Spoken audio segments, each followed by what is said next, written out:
Il y a 3 jours, ma petite amie m'a regardé dans les yeux lors de notre dîner de fiançailles et m'a dit « C'est non négociable. Mason fait partie de ma vie depuis plus longtemps que toi. Soit il reste, soit nous en restons là. » J'ai donc appelé mon avocat. J'ai 33 ans, je travaille comme ingénieur civil ici, à Austin, et je pensais connaître la femme que je prévoyais d'épouser. Il s'avère que je ne la connaissais pas du tout.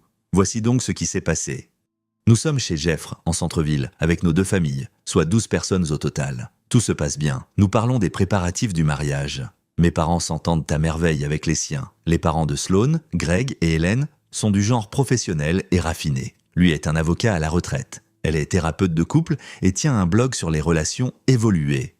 Ils ont toujours été un peu intenses concernant leur philosophie d'éducation progressiste, mais je pensais que c'était juste leur truc. Nous sommes à la moitié du dîner quand Sloan fait glisser un dossier brillant sur la table vers moi. Onglet avec code couleur, reliure professionnelle, la totale.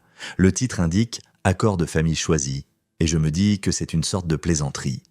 Mais tout le monde se tait et elle me regarde avec un air sérieux. Mason n'est pas non plus un méchant de dessin animé. C'est un photographe au ton posé qui parle d'architecture émotionnelle et de cadre d'amour durable. Le gars pense probablement avoir inventé le polyamour, mais en le voyant hocher la tête d'un air approbateur quand Sloan a lancé cet ultimatum, c'est là que j'ai réalisé qu'il était totalement investi dans ce fantasme.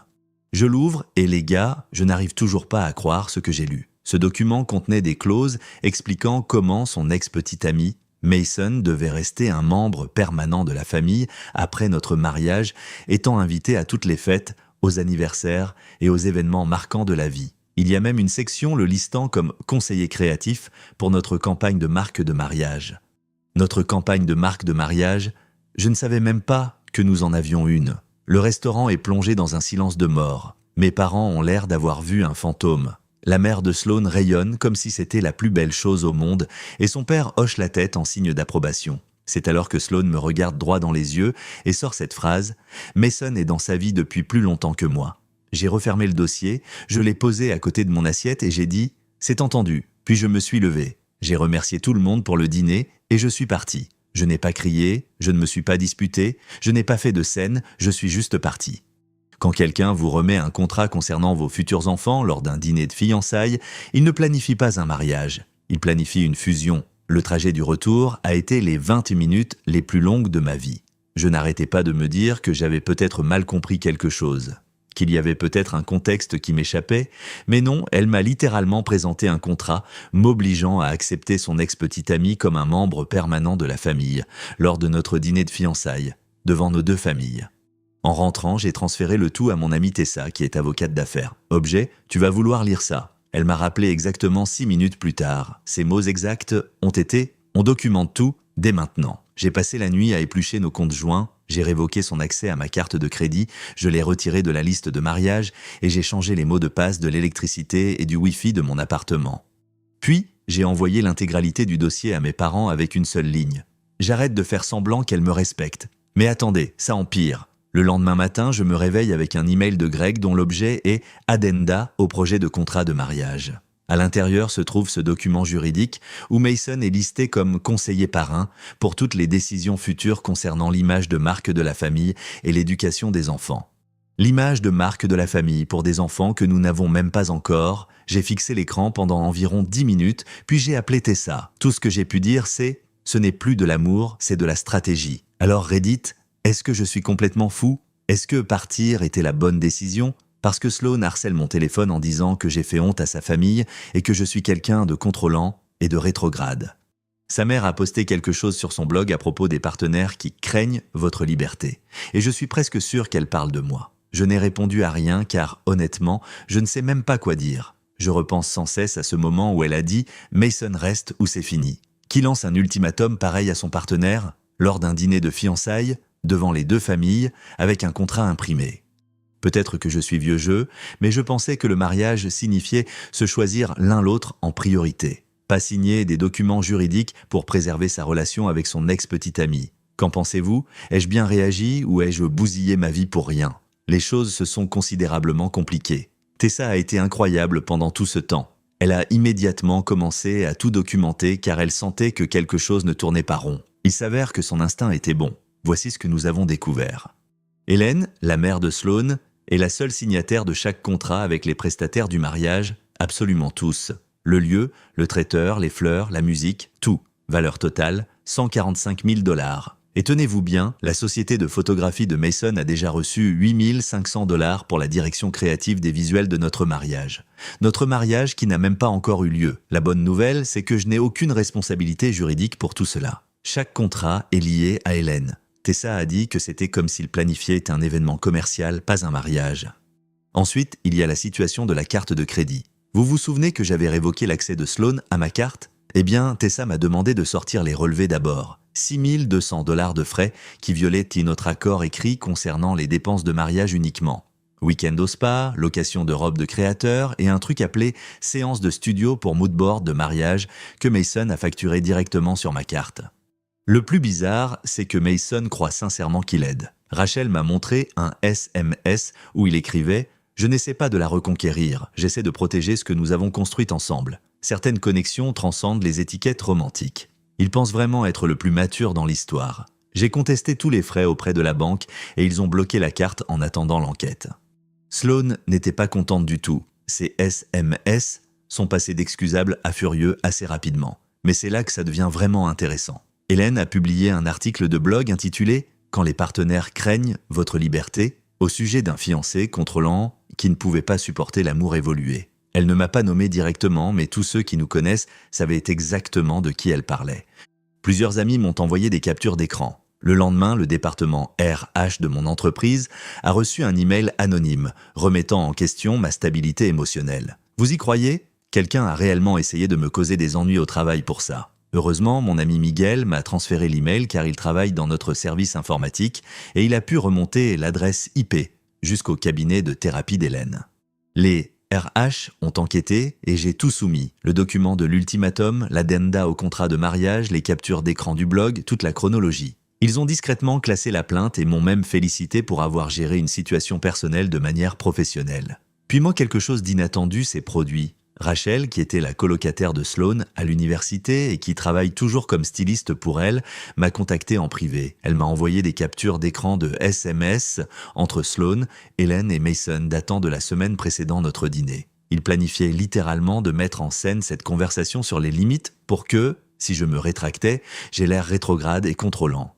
La réponse de Tessa quand je lui ai montré « Parfait, c'est de la préméditation. Garde ça sous le coude jusqu'à ce qu'on en ait besoin. » J'ai réalisé que je n'étais pas son fiancé. J'étais sa cible démographique. Le dernier développement en date est qu'Hélène menace apparemment de me poursuivre pour préjudice moral suite à mon départ public du restaurant. Tessa a juste ri quand je lui ai dit. Ses mots exacts ont été « Quel essai ? Elle a déjà rendu ta défense blindée. » Je dois avouer que je suis épuisé par tout ça. Je pensais simplement m'éloigner d'une mauvaise décision relationnelle, mais j'ai l'impression d'avoir trébuché dans une sorte de combine élaborée. La femme que je pensais aimer a fait rédiger par l'avocat de sa famille des documents stipulant que son ex-petite amie participerait à l'éducation de nos hypothétiques enfants. Sérieusement, c'est quoi ce délire ? Mes parents ont été incroyables tout au long de cette histoire. Mon père, qui ne parle jamais beaucoup, m'a simplement dit « Fils, tu l'as échappé belle ». Ma mère continue de m'apporter à manger et de me demander si je mange assez. Ça fait du bien de se rappeler ce qu'est un soutien familial normal. Greg a donc organisé ce qu'il a appelé une réunion familiale neutre dans un centre communautaire du centre-ville. Les deux familles étaient présentes et Tessa est venue pour me défendre. Je pensais que ce serait le moment où nous organiserions une séparation pacifique pour passer à autre chose. J'avais tellement tort. Sloan a commencé par proposer ce qu'elle a appelé un compromis. Mason pourrait se mettre en retrait lors des fêtes de famille, mais il devait conserver une autorité créative sur son image publique en tant que, je cite, « marque familiale ». Elle a dit ça comme s'il s'agissait d'une concession généreuse. Je m'étais préparé pour cette réunion. Tessa m'avait aidé à monter une présentation et j'avais apporté un projecteur. J'ai montré à tout le monde les SMS que Rachel m'avait donnés, prouvant qu'ils avaient planifié tout le coût du dîner. J'ai montré les factures prouvant les paiements à la société de Mason à partir des fonds du mariage, les relevés bancaires montrant l'utilisation abusive de ma carte de crédit, l'addenda au contrat de mariage listant Mason comme conseiller parrain. Le sang-froid de Greg a complètement lâché. Cet avocat calme et professionnel a commencé à hausser le ton en disant que les Whittaker ne toléreraient pas la diffamation. Tessa s'est penchée en avant et a dit très calmement « La diffamation exige le mensonge. Nous avons les preuves. » C'est alors qu'Hélène a commencé à pleurer, disant qu'il voulait juste créer un nouveau modèle pour l'amour moderne. qu'ils essayaient de montrer au monde que les familles pouvaient être choisies et s'étendre au-delà des frontières traditionnelles. Que j'étais en train de détruire quelque chose de magnifique parce que j'étais menacé par leur évolution émotionnelle. La réunion s'est terminée sans aucune résolution. Les deux familles sont reparties en colère. Mais c'est là que l'histoire prend un tournant que je n'avais pas vu venir. Rachel m'a recontacté quelques jours plus tard avec quelque chose qui a tout changé. Elle avait trouvé un dossier de présentation sur l'ordinateur de Mason intitulé « La marque familiale moderne, transformer l'amour en héritage ». Ce document présentait un plan d'affaires complet pour monétiser mon mariage avec Sloan. Ils allèrent la vendre comme l'égérie des partenariats émotionnels ouverts. Il y avait des flux de revenus prévus provenant de parrainage, de retraites de week-end, un contrat d'édition pour un livre sur les relations évoluées. Tout était conçu autour de Noah, c'est moi, acceptant d'être le partenaire traditionnel et solidaire qui apprenait à embrasser l'amour progressiste. Mon mariage allait littéralement être leur modèle commercial. Mason et Hélène planifièrent cela depuis des mois, probablement depuis avant même que Sloan et moi ne nous fiancions. Je n'ai jamais été son fiancé, j'étais leur cible démographique. Tessa a examiné le dossier et m'a dit que j'avais deux options. Soit nous exposions cela publiquement pour créer un scandale viral qui détruirait leur carrière et leur réputation, soit nous restions silencieux, finissions de régler le litige bancaire et les laissions s'effondrer sous leurs propres contradictions. J'ai choisi le silence. Autant la vengeance publique était tentante et j'ai dit à Tessa « Laissons la vérité les ronger de l'intérieur ». Les conséquences ont été rapides. Sloan a perdu 2 partenariats majeurs avec des marques, mais honnêtement, la plupart de ses sponsors sont restés. Le monde des influenceurs est assez indulgent si le nombre d'abonnés reste stable. Elle continue de poster, mais la section des commentaires raconte une autre histoire. Le studio de photographie de Mason a perdu 2 clients importants après que des captures d'écran de son projet de marque de coparentalité ont fuité. Le blog d'Hélène est inondé de commentaires de gens demandant quand ils pourront inviter leurs ex pour Thanksgiving. 3 semaines après notre réunion de famille, l'avocat des Whittaker m'a envoyé un projet de poursuite pour humiliation publique et rupture de contrat émotionnel. Oui, contrat émotionnel. Apparemment, c'est quelque chose qu'ils pensent exister. La réponse de Tessa a été de déposer une mise en demeure accompagnée d'un avertissement pour procédure abusive en diffamation. Elle a également remis une chronologie complète des événements. Le coût monté du dîner, l'article de blog, l'utilisation abusive de la carte de crédit, le dossier commercial, tout. J'attends de voir la suite. Mais Tessa semble confiante. Son dernier message ce soir-là a été « Ne scie pas, la victoire finale est à nous. Pas encore, mais bientôt. Je repense souvent à ce dîner de fiançailles. À quel point Sloan avait l'air confiante en faisant glisser ce dossier sur la table. Elle pensait que je bluffais. Elle n'a jamais envisagé que certaines personnes soient sérieuses quand elles disent « non ». J'ai recommencé à mieux dormir. J'ai acheté des plantes pour mon appartement. Je refais de la randonnée le week-end. C'est incroyable toute l'énergie qu'on récupère quand on arrête de prétendre que quelqu'un nous respecte. Le processus de médiation a été brutal. 3 heures dans une salle de conférence stérile avec les 2 familles et 2 avocats. Greg a essayé de me faire passer pour un partenaire instable, incapable de gérer des concepts d'amour évolués. Elaine continuait de parler de Mason comme d'une infrastructure familiale, mais quand Tessa a présenté le dossier commercial, la salle est devenue silencieuse. On pouvait littéralement voir Greg réaliser que sa fille avait prévu de monétiser son mariage. Hélène a cessé de parler d'évolution émotionnelle et a commencé à parler de malentendus. L'accord a mis 2 semaines à être finalisé. Chaque clause a été négociée comme une fusion d'entreprises. Mais en les voyant signer ces accords de non-dénigrement, c'est là que j'ai su que c'était vraiment fini. Les conditions étaient simples. J'ai accepté d'abandonner mon litige bancaire sur 2 frais mineurs qui ne valaient pas la peine de se battre. En échange, Hélène et Greg ont accepté la pleine responsabilité financière de tous les contrats de mariage et ont consenti à une clause de non-dénigrement contraignante. Sloan a signé un accord de non-contact. Mason a signé une mise en demeure lui interdisant d'utiliser mon nom, mon image ou toute référence à notre situation dans ses affaires. Tout est scellé, clos et irréversible. Les conséquences pour chacun d'eux ont été rapides mais réalistes. Sloan a essayé de se reconvertir en coach relationnel sur Instagram, mais elle a perdu la plupart de ses sponsors et n'a gardé que quelques partenariats de bas niveau. Son contrat d'édition est tombé à l'eau après que l'éditeur a eu vent de la polémique. Elle continue de poster occasionnellement, mais les chiffres d'engagement parlent d'eux-mêmes. Hélène a fermé son blog pour ce qu'elle a appelé une pause personnelle après que son conseil d'éthique professionnelle a reçu plusieurs plaintes anonymes concernant le mélange entre sa pratique de thérapeute et la promotion de sa famille. Greg s'est muré dans un silence complet. Sa tentative de moderniser le droit de la famille à travers ma relation a lamentablement échoué.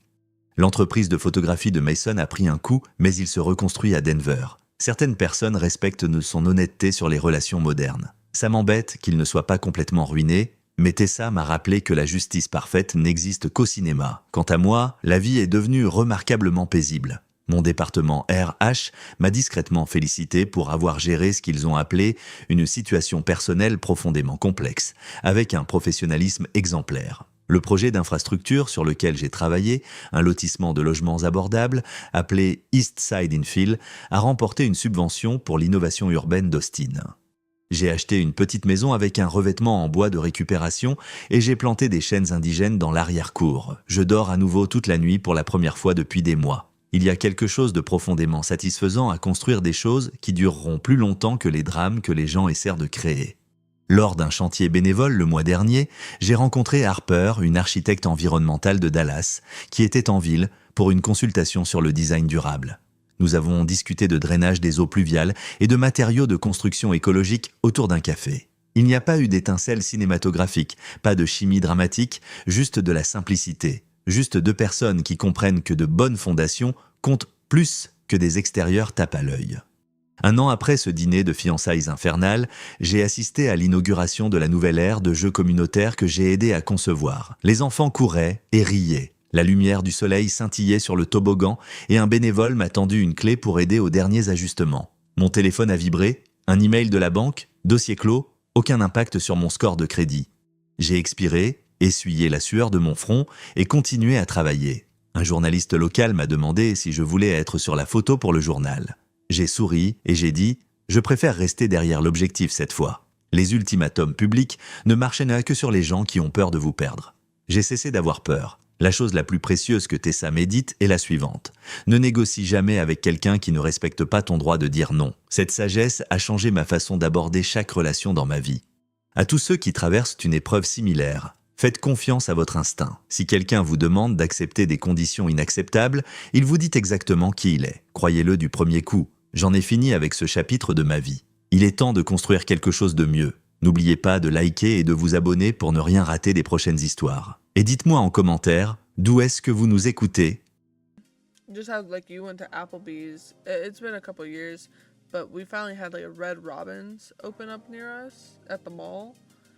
And first time going to Red Robin's was interesting. There's like nothing on the menu I really eat other than chicken tenders or chicken sandwich. That's about it. They have a lot of hamburgers. I don't eat hamburgers. So, but yeah. The plans for this week is peak today, and then we have our special surprise for Wednesday. You ready? It'll be exciting. I'm excited. But yeah, peak today. I wasn't gonna play peak today, but the update came out today. Sorry, there's itch my nose. This pollen is killing me. Yeah, there was an update, and so me and Ellie are gonna play it. There's not like much, like it's not like much, but like there's auto saves now. Yes, because I'm ready to immediately abuse the heck out of an auto save, being like, oh, we messed up. Click, click, click. Back to where we were. But also today. He's passed out. I was gonna say like, oh, today we have the doggies, but he's passed out, dead on the ground. I'll tell you. We went to Chantel's, and of course they came with us. They had a good time with Noah. Oh, sweet Howie, sweet. Oh, you've been laying on that heating pad. I have a heating pad on the couch right now, and this one has learned to like turn it on. I woke up this morning with it turned on. I'm like, girl, she loves laying on it. He's about to go lay on it now. He likes stealing it from her. Oh no, he didn't lay on it. But she's obsessed with the heating pad. She's obsessed with it. It's an addiction. Like her whole like side of her head is like hot. It's too hot for the baby girl. Too hot. You have it too hot. She has it on right now, and it's on the orange light. So you have the green, yellow, orange, and red. It's on the orange light right now. Sweet, sweet Tali. You match my shirt, Talia. Close your eyes. Close your eyes. Tali matches my shirt. Alright, get down. Get down.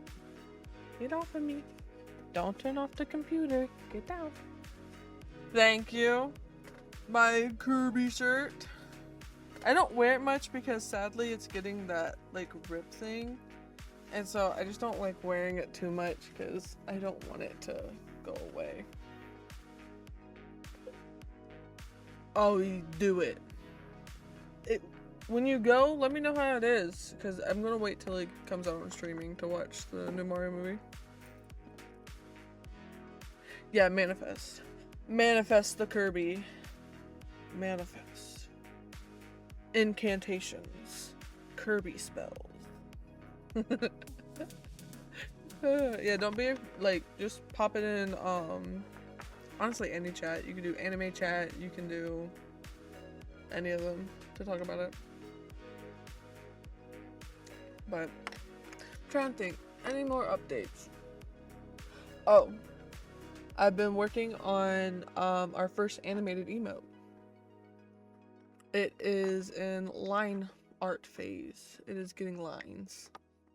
And not just a red blur of sketch. That is what it is, getting its line art done. I finally got all the sketches done of everything. So now it's line art time. It's gonna be fantastic. Other than that, I've just been drawing for fun recently. I'm finishing up matching profile pictures for me and Allie. I did take a break this weekend, so I haven't drawn. Ah, speak of Allie, Igor appears. Or it is Igor. I was saying that I was finishing up your profile picture tomorrow. Because I took a break this weekend. I wanted to finish it Friday, but I was too tired.